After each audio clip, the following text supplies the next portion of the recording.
안녕하세요. 메이트 성형외과의 김근식 원장입니다. 오늘은 사례를 통해서 어떠한 수술을 했는지 디테일한 내용을 한번 알아보도록 하겠습니다. 첫 번째 사례는 절개 쌍꺼풀과 앞트임 수술을 시행한 경우입니다. 수술 전에 이분은 이제 쌍액이랑 쌍태를 좀 많이 사용하셔가지고 눈꺼풀 위가 처진 게 관찰되고 있고요. 그리고 이렇게 약간 미세하게 주름도 보이고 있습니다.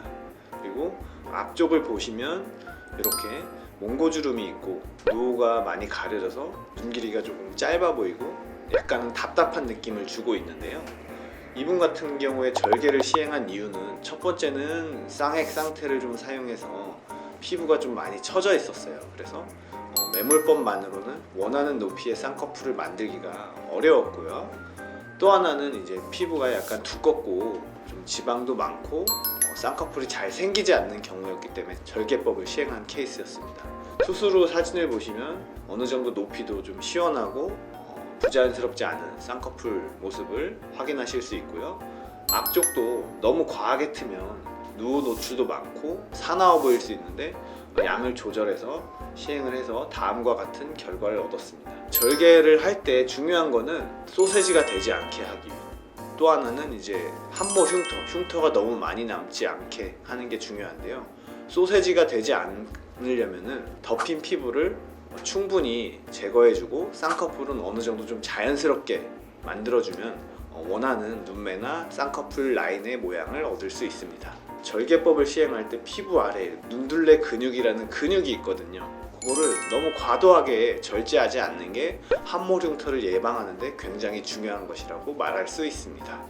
다음 케이스는 눈 밑 지방 재배치랑 미세 지방 이식을 같이 시행한 케이스인데요. 수술 전에 보시면 위에는 불룩하고 밑에는 꺼져 보이기 때문에 경계도 되게 도드라져 보이고 나이 들어 보이거든요. 그리고 이분은 특이하게 예전에 이 밑에다가 녹지 않는 필러를 좀 맞으셨어요. 그래서 이 아래 부분은 오히려 좀 볼록해 보이고 좀 보기에 미용상으로도 그렇게 썩 좋아 보이진 않는 케이스였습니다. 불룩한 부분은 지방 재배치를 통해서 불룩한 부분의 지방을 좀 이렇게 펴주는 작업을 했고요.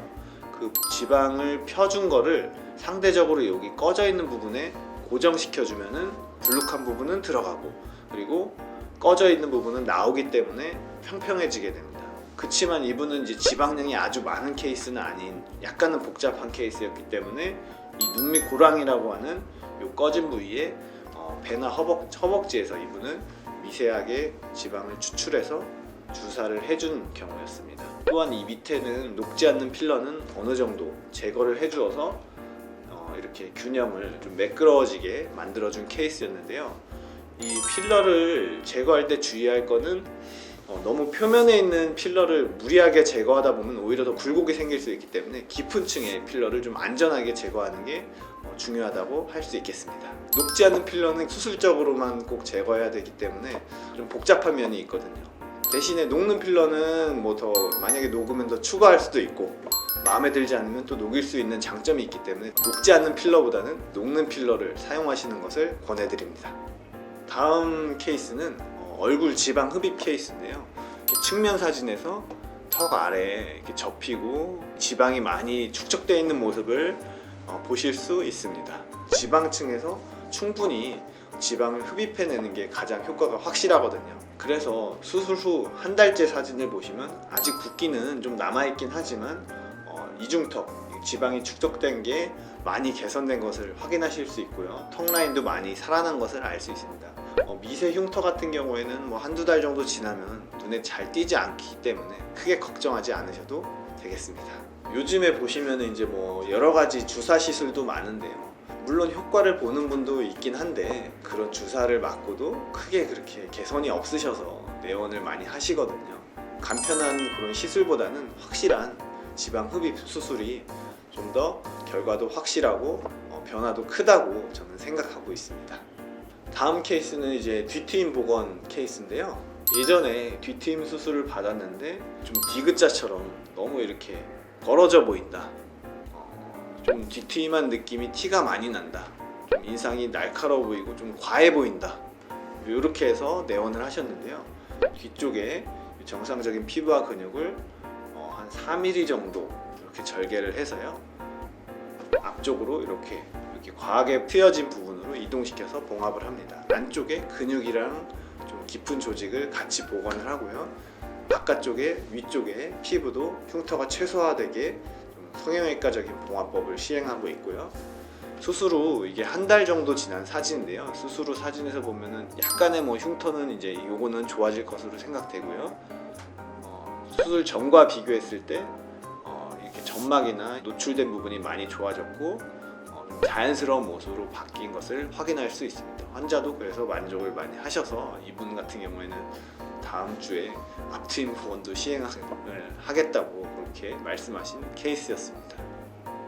다음 케이스는 이제 코 재수술 케이스인데요.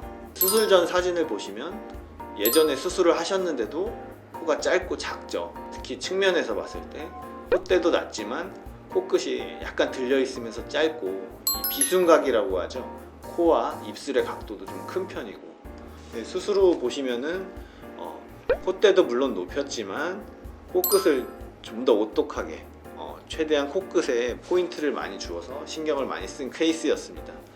이러한 코 재수술에서 중요한 것은 코끝의 피부를 늘어나게 하기 위해서는 박리를 충분히 해서 예전에 수술한 흉터 조직을 잘 풀어주어서 코가 최대한 자유롭게 늘어나게 하는 게 중요하고요.